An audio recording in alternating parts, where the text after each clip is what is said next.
Hello, and welcome to Recapping with Delora and Ashley. Please follow us on Instagram, Facebook, and Twitter at Recapping Podcast. Also, rate, review, and subscribe to our show on your favorite podcast platform. We're on all the things. We want to hear your thoughts on the movies and shows we review. Leave us a comment on Apple Podcasts or our YouTube channel, and we will read them during the show.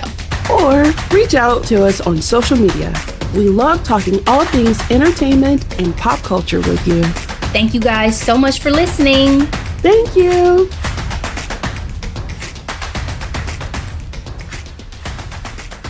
What's up, Delora? How you doing, Ashley? I'm good, girl. It's time to get back into these pop culture streets, talk a little bit of mess. So it's fun, keeps a little bit of levity in this world, which we desperately need. So I love it.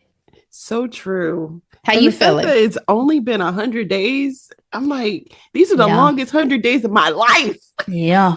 Set me free. How you feeling otherwise? I'm doing, I'm grateful to be here. Grateful for our listeners. Absolutely. Thank you guys for sticking with us. For any new people, thank you for joining. We appreciate it. Welcome. This is our Thursday episode. As I mentioned, we got to get into the pop culture stuff, okay? Yes, these headlines and these hot topics. So, Delora, we're going to start today with some mess. Stylist Misa Hylton. I'm referencing Vibe. Did I ever tell you I wanted to be a writer for Vibe, by the way? That was one of my younger dreams. You know what? It's not far-fetched, but no, you didn't tell me. Vibe was that magazine back in the day. Yeah. Still maybe someday. You never know. But anyway, stylist Misa Hylton has filed a lawsuit against Mary J Blige, a former client and friend, for allegedly refusing to drop rapper Vado's completed album until he cut ties with Misa. In court documents obtained by All Hip Hop, Hylton alleges that Mary J Blige has attempted to sabotage her business relationship with Vado via her management company, saying that Blige's company interfered with their signed management agreement, which would entitle her agency to 20% of the rapper's earnings. She believes that Mary did it and used her influence to isolate Vado and steer him away from the contract. Documents claim that Mary attempted to persuade him to break the deal in private yacht gatherings, hotel meetings, and exclusive events. It also alleges that her head of security, described as her boyfriend, little T there, also wanted to sign this man and told him he would lose out on opportunities if he stayed with Misa. Looks like this dates back to a couple years ago, 2023. What are your thoughts on this, Delora? Is it ever a good idea, really, to mix this level of business and friendship? Two things come to mind for me, Ashley. One, I don't need Mary owing nobody else money right now. You know what I mean? She's on this tour she clearly does not want to be on. Have you seen those recent videos? I saw the video you posted and my eyes were tired because I was looking at the computer. I was like, was Beyonce taking a break? That was my first thought. I was like, oh, because Beyonce's tour just started. I was like, oh, Beyonce's just taking a minute. And then I realized, oh no, it's Mary. And this is her performance. She's just sticking the mic out, just walking on the stage. And I was like, oh, okay. Got it. Tired. She looks good, already though. Gotta pay her ex-husband. People question with Beyonce going on tour again and dropping all these brands. It's like, does she have bills? We know Mary does, and I don't want no more drama for her. So this is really sad for me, especially because they've been friends for a long time. Yeah. And to have this drama at they big old ages is just doing too much for me personally. And then also the second thing, who is Vado? I am so sorry. Sorry to that man. Yeah, I don't know. Who are we talking about? I didn't even know that Misa Hylton managed artists, if I'm honest. I honestly no only idea. know her as being friends with Mary and being Sean Diddy's baby mama. Yeah, Justin's mama. That's all I got. Yeah. I mean, I knew she was a stylist. I remember that because I remember seeing her in like documentaries from like the hip hop artists of like the 90s and things Yes. like that she helped with. Yes. So I do remember that. But I guess for me, it's like for a friendship of this long, is it worth it over like a business deal? I don't know to what degree there was like underhandedness and all this stuff, but relationships are important. I mean, obviously not just in business, but also like in life. And it just always makes me sad when I see like the dissolution of friendships. Same. Like even with the one podcast that went there, they went their separate ways. It was the one from The New Wild 'N Out. Yorkers. The one from Wild 'N Out, I'm blanking on her name right now. B Simone. When B Simone and her podcast co-host, who she was like best friends with, I didn't even listen to their podcast regularly, but just looking at the comments and like it just made me sad. Like obviously if it's for everybody's best interest, like with the business podcast you listen to where they went their separate ways, Brown Ambition. that seemed like that was an amicable, That was great, amicable. It was clean. yes, and that it was what they both wanted and needed. But when it gets messy like this, it just makes me sad. Like Yeah. friendship is importante. It is important. So I guess, I mean, we'll see what happens if she's able to collect it all. I mean, for her, it may be more about livelihood. And, you know, if that's the case, then you can't blame her if she's like, hey, this is going to be a substantial check and I really need it. Because if J-Lo said, with the cost of inflation, my love will now cost a thing. So maybe that'll take because her Love Don't Cost a Thing Instagram challenge didn't work. You remember a couple of years ago? She was trying to get people to take off their clothes in the sand and nobody did it. oh, sorry, J-Lo. All right, let's move on to our next headline. Katy Perry has had a rough couple weeks, month. She has been, in her mind, according to a Variety article, battered and bruised by backlash. She said the internet is a dumping ground for unhinged and unhealed. Earlier this month, we talked about it a little bit. She received backlash because of that Blue Origin space flight. And then, most recently, she's been receiving online backlash because of this new tour and the new music she's put out. People are not digging it. They're not digging that stage energy. They're not digging these performances. It feels like her best years are behind her.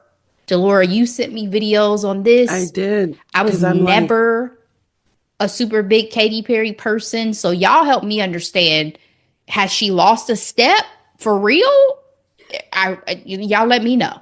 So for me, I was definitely a Katy Perry fan during Teenage Dream. Like that's my song. Fireworks was a big deal. Hear Me Roar. I mean, sis broke records with that particular album. You know what I mean?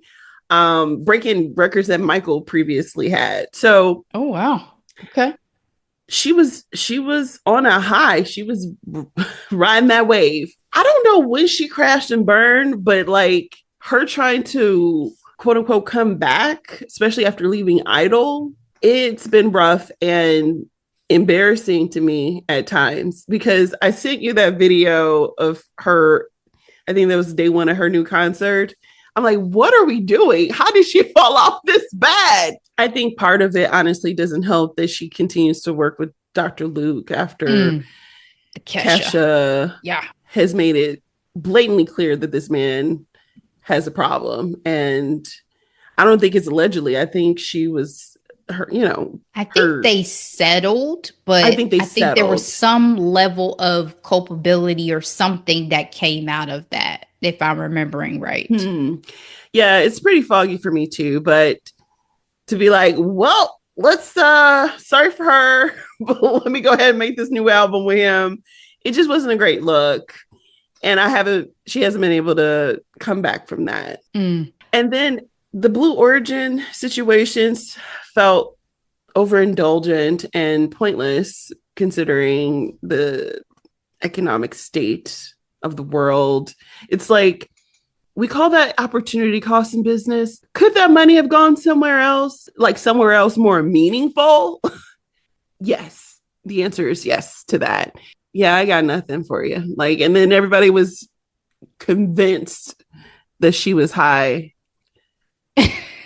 You mentioned that when we talked about it. I was like, I thought that was her general disposition. Like, I've always taken Katy Perry as someone who's like, you know, I'm sure to Camp. know her is to love her, but like it seems Yeah. like she has a lot of energy and Yes. is like high energy most of the time, which is not a bad thing at all, but she just feels like that type of person. And so the whole Dr. Luke situation, I mean, in my opinion, there's no excuse for it. That's something she has to deal with and look at herself in the mirror, especially because I feel like the energy and reputation she gives off is supposedly a positive one. And so Women empowerment. yeah, to like Yeah. have your messaging be about, oh, I'm working on myself and I'm healing parts of myself and all these things. It's like I don't know how that could be possible given those associations, but okay.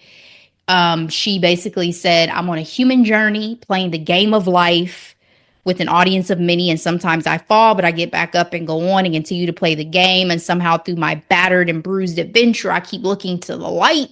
And in that light, a new level unlocks. So, okay. Again, she expects us to care. Like with the state.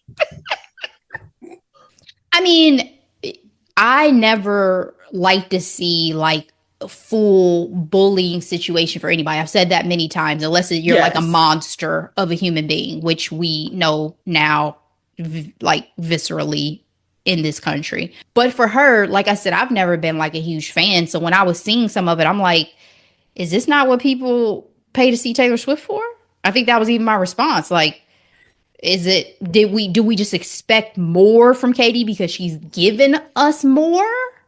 I think she's definitely given us more than whatever that was, that clip that's circling around Taylor Swift and her dancing. I can't believe people pay thousands of dollars to see that at all. Like, Multiple times too. Like people will I was travel like, around to every yo, show.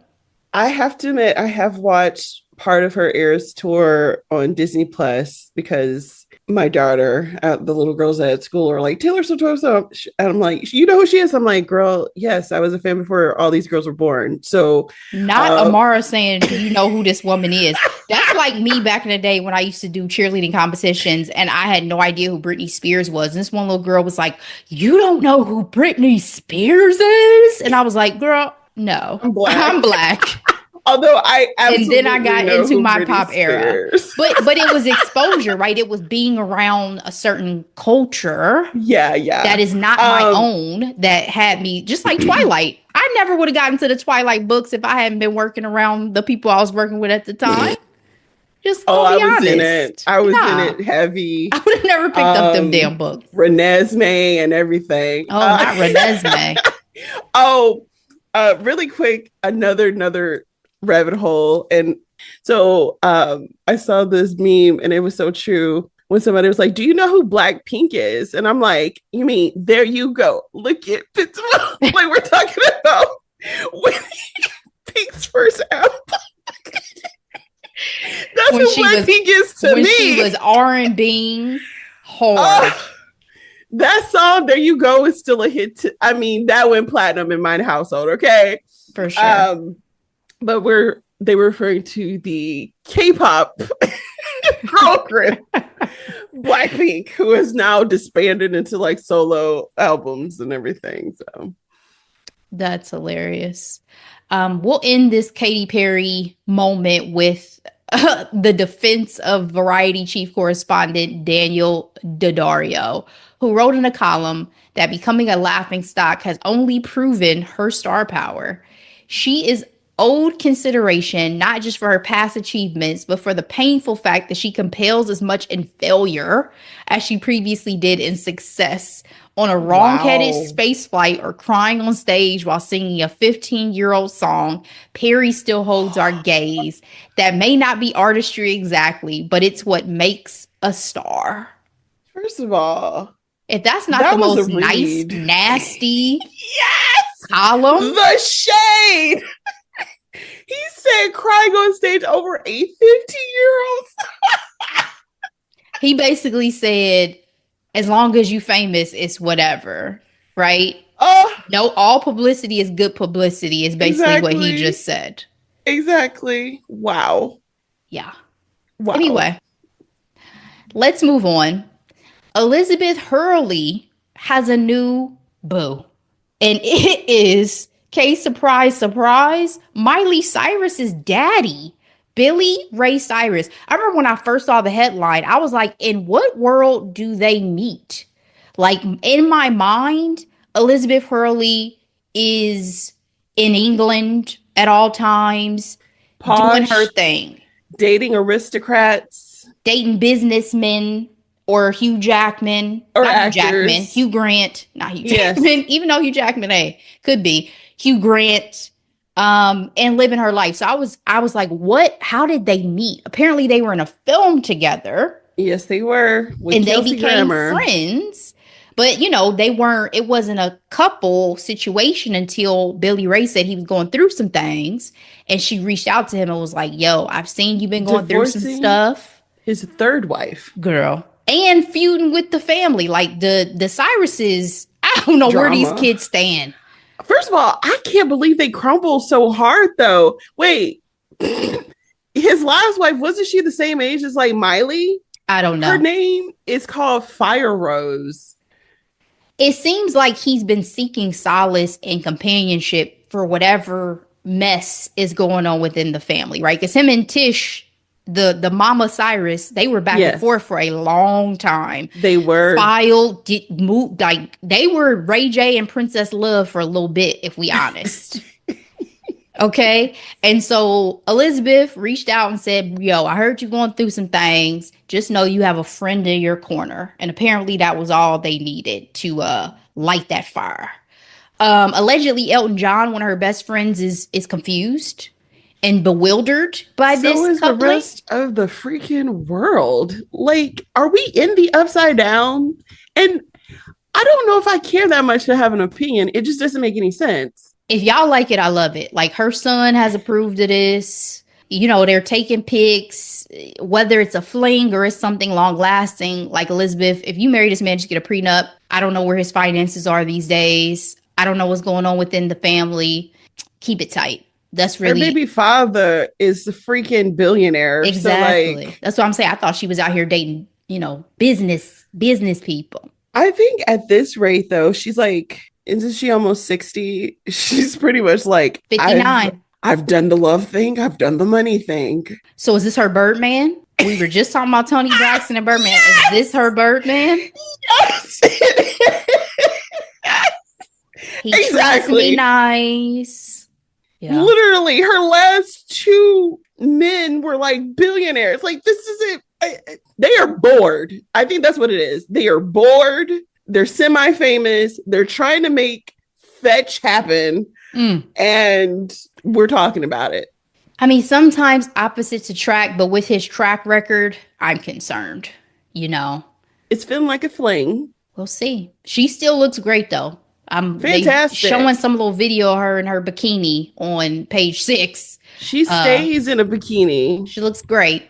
I've always wondered if Hugh Grant, I mean, I know they've stayed cool, but if he ever thinks back like, man, I wish I had been ready to settle down, because that man is now married with children. So I always wonder if Elizabeth Hurley was the one that got away for him. But I guess Billy Ray will do in the meantime. Yeah. And her son is like ridiculously gorgeous. Like he is. He is. I'm like, yo. Yeah. Good looking. But they love taking pictures together, which kind of cracks me up too, because it's like, I'm gorgeous, you're gorgeous. Let's take pictures together. Twinning. Exactly. All right, let's move on to a reboot of a series. A series that I actually really, really loved. Desperate Housewives is being revamped as Wisteria Lane from Kerry Washington and Natalie Chadez, and it is coming from a partnership with Hulu and Onyx Collective. This is coming from Natalie, who wrote The Flight Attendant, and it's being described as a fun, sexy, darkly comedic soap mystery in the vein of Desperate Housewives, set among a group of 5 very different friends and sometimes frenemies who all live on a picture-perfect cul-de-sac called Wisteria Lane. On the surface, all the Wisteria neighbors are living the dream. Beautiful homes, gorgeous families, shiny SUVs in the driveway, but behind those white picket fences and smiling Insta posts are secrets. This sounds exactly like the original. I'm wondering if Eva at least is going to come back because her and Kerry are very, very good friends. So Yes. if nothing else, I feel like she's going to make an appearance if she's not a regular cast member. But what are your thoughts? Were you a Desperate Housewives fan back in the day? You know what? I was not. And it wasn't because the show didn't interest me, because I ate those type of shows up constantly. I was in a transitional time in life. Like, I was headed off to college, and I think most of the run was me being in college. And the only show that I ultimately watched with any type of regularity in college was, well, two, the Oprah Winfrey Show. And I got into Grey's Anatomy because one of my coworkers, I was a resident advisor, was so obsessed with the show. And they had at the time the DVDs of like the first few seasons or whatever. And I got it. That's when binge watching was becoming a bit of a thing, you know? Mm-hmm. And but yeah, I feel like I would have definitely gotten into it because, I mean, we're talking about beautiful women and I'm sure it's on Hulu. shenanigans. You can go back and rewatch it. Yeah, I haven't done a lot of the going back. The last show that I took time to go back was Will and Grace, because Mm-hmm. I had finished. I didn't watch Will and Grace when it first came out, but I watched the reboot, which was fantastic. And then I went back and watched the original, which was also fantastic. Will And and Grace so, brings me so much joy as a same. series. It's so good. You know, they had talked about potentially having a spinoff with Jack and Karen, and I was like, that would just be too chaotic, right? Because you need You needed the Will and Grace the to like balance. bring it down to earth and allow them to fly, right? Yes. Like Megan Mullally will always be that character for me. Like she's Karen. She's not I've seen her in other things. That is who Yes. she With is. her regular voice. Yes. Yes. Like, I'm sorry. That's forever. So I'm excited and interested to see what they do with this. Again, it feels and sounds just from the synopsis like the original, but we'll see what type of like modern twists they have on this now. And in addition to that reboot, they're also, and this is a Deadline article talking about the fact that there will be reboots of Buffy coming up and Prison Break. And then 20th has a Malcolm in the Middle 4-part sequel at Disney Plus, and then they're also trying to work on a Scrubs reboot. They're So afraid of original IP. Oh my gosh. yeah, we're And getting a lot of honestly, nostalgia. with this, what they call recession indicators, isn't it similar to your Gross Point Garden Society situation?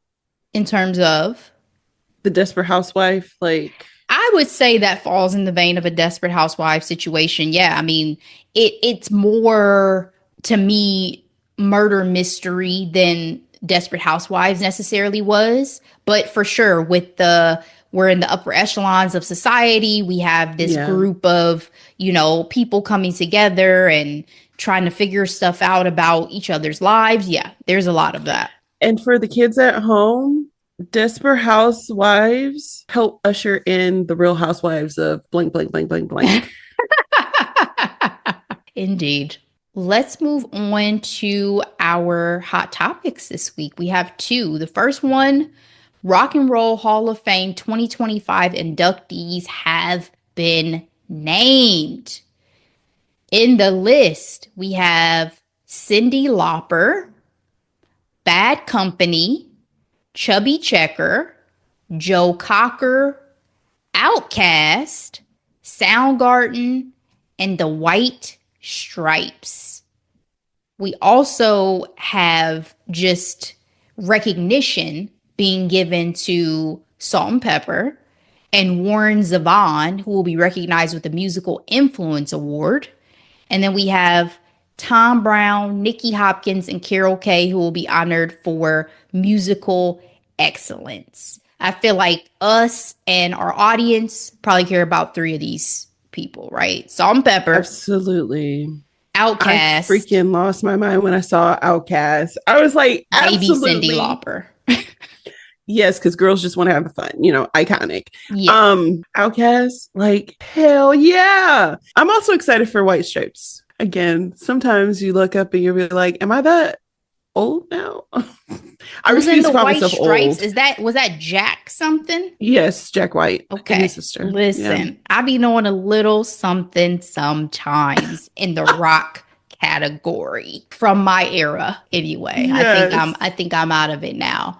But I mean, definitely excited to see Outkast on the list. Mariah Carey didn't make it again, which is kind of nuts. But maybe next year.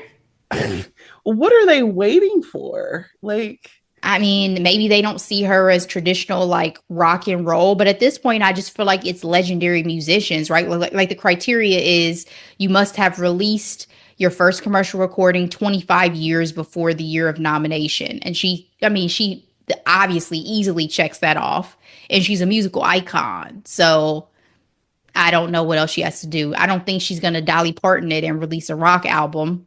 So, go ahead and give it to her. But yeah, I mean, this will broadcast and be available on November 8th on Disney Plus and available on Hulu the next day, and then on ABC at a future date. So anybody who's interested in checking out the actual award ceremony, there you go.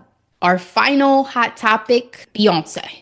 Yeah, after you said Dolly Parton, I sleep good, happy. Her remix to Jolene. Good seg. Good seg right there. Cowboy Carter officially kicked off in LA at the SoFi Stadium. Thank y'all, everybody who's posting pictures, videos, everything, because I told y'all already I'm not making it.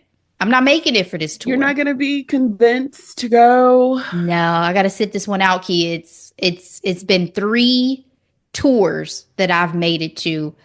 Last tour felt like the finale for me. I love this lady down, but I can catch these clips. I can catch these highlights. I can catch these performances. I can rewatch stuff on Netflix. Thank you, Beyonce. And keep it moving. But the visuals so far have not left me disappointed. The fact that Blue is out here doing her thing. Blue is killing it. She was like, y'all gave me a hard time the first time on stage. I'm like, this little girl is on stage in front of tens of thousands of people right now. Exactly. Yeah. And they gave her a hard time. She's 13. And so she was like, okay, progressively got better. She is the star of the show as far as I'm concerned for this one. People screamed louder for her at Renaissance than they did Beyonce. They did. And Beyonce is like, from the clips I'm seeing, she's just like, you're my knees now. Okay, I'm going to be over here singing opera. But whenever we need a good breakdown, Baby Blue got it. Yeah. That makes me sad, America though. Got a Problem. Did you see that dance break? Yeah. I was like, Blue. It makes me sad, though. Like, I love Beyonce. And the passing of the torch. Yeah, now that she's in this era, and we knew it had to come, where she's not doing the full-blown choreo and all this stuff, like, it makes me sad. I'm going to get over it. I'll get over it. But it does make me sad. I know, I get it. I'm right there with you because, again, we remember Beyonce whipping her hair all over the stage, crawling, slipping, sliding. I mean, because I remember thinking she's doing a lot. Like, I remember that back in the day. She used to. That's why when people talk about Chloe Bailey, it's like, go watch early days Beyonce. Do you know who her mentor is? Right. Y'all. Beyonce used to go so hard. Y'all must forget she fell headfirst down a stage, popped up, right back and started head bouncing and bobbing, just like, yo, I'm good. Don't worry about me. Out of all the concerts, you only got that one. I I don't recall I don't recall either. any other time. No, I mean, she's a consummate professional, right? So even when Yeah. her hair got caught in a fan, She kept singing. one time I think one of her earrings got messed up and like it ripped. Yeah. Something happened, but she keeps it moving. She's otherworldly when she's on that stage, really. So, but if I need to see the full breakout, I'll just watch Homecoming again because she gives it to us fully in She Homecoming. really did. I I love that she has a very long set list because again, it's going through all of her hits and stuff again. But I'm not gonna lie, I feel like I was just there. However, You I were. feel like I can also be convinced to go because I'm like, do I want to bring my daughter? Like, I think it'd be fun. Like, I think it'd be pretty iconic, but I don't know what city I want to see her in. You know what I mean? Like, I think You I got to do Chicago, love travel. Chicago, Yep. but that's the thing is like I would have to travel to go see her, and I'm just tariffs out here. Yeah. Let's talk about the set list real quick. So we get a mixture, so a little bit of a mixture. We have American Requiem to kick us off. Blackbird. Oh, I bet American Requiem in a stadium is gorgeous. God.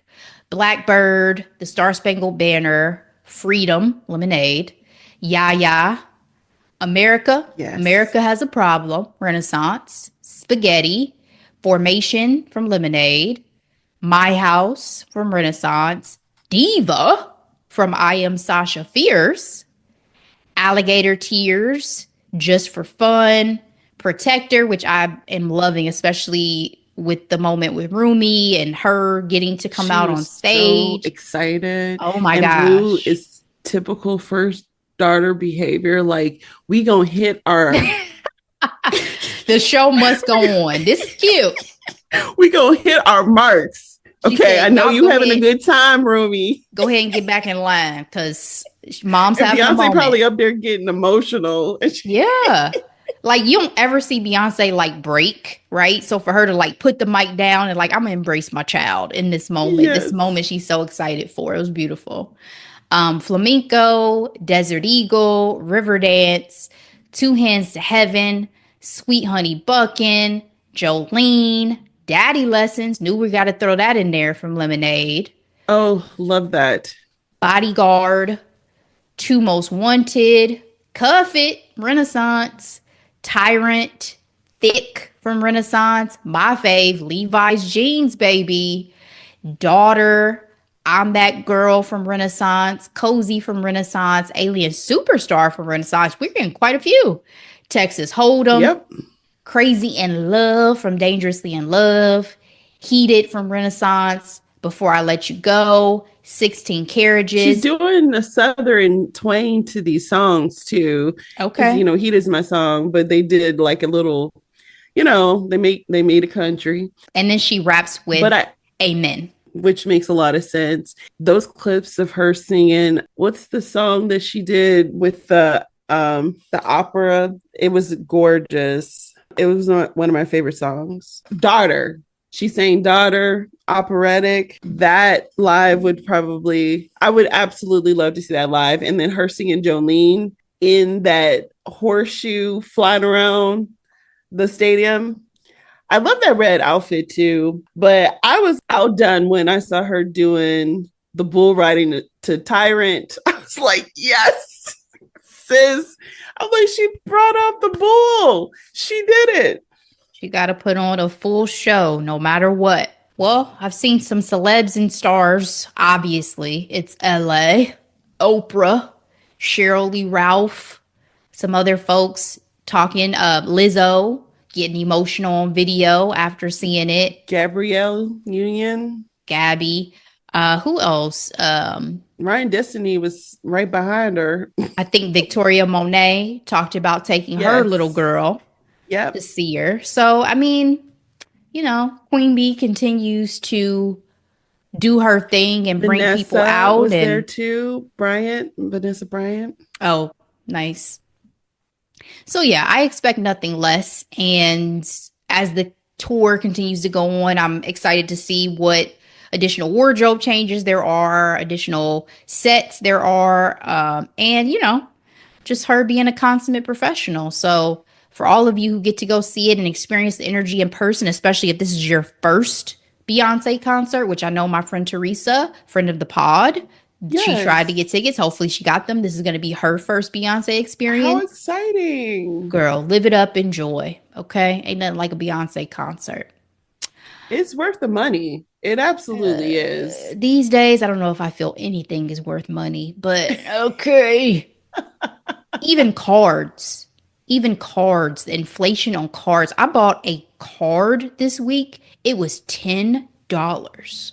I said, since when is a What do you greeting mean? Card card, stock? Are you a talking about? greeting card, like a birthday card, Yeah. was $10? I said, that is double what I Wait, remember paying for a wait. card. Was there something special about this card? No, Did the Hallmark letters original. bubble off the page? No, Did it baby. sing to you? No, baby. I saw that price tag. I almost cut off the lady and was like, what the is this? But I kept it cute and I said, you got $10. It's the principle. You know what I mean? Like, it's I the started principle. doing handwritten notes, but I also love stationery. Yeah. I mean, I'm not a big card person because a lot of people don't keep them, but for the people who do, it's importante, and It I will is. do my due diligence and get you a card and do the things. But I was just shocked by that price. I was like, what's happening? Do these come from China too? Damn. The So, paper came from Canada, probably. The trees. mm, And Canada ain't messing with us no more. Canada, take me. All right, Delora, that is all we have this week for headlines and hot topics. What are we giving to the people next week? Ashley, I'm so excited. We have another in conversation. This is the last one in our lead up to the Dayton Black Women Film Festival happening May 15th through the 18th. And it is with the phenomenal filmmaker Aisha Ford. Cannot wait for you guys to hear from Aisha, get her thoughts, get her creative inspirations behind the work she's done, and hear about some of the next things she's going to be working on. It was phenomenal. And never fear, guys, we will have more content because we will be live at the film festival as well. Yes, we will. I just cannot wait. Yes, yes. Well, guys, thank you so much for listening to this episode. We appreciate it. Please share it with everybody you know. As you know, we are on all the things. We will be back with that interview with Aisha. But in the meantime, as always, be blessed. Bye.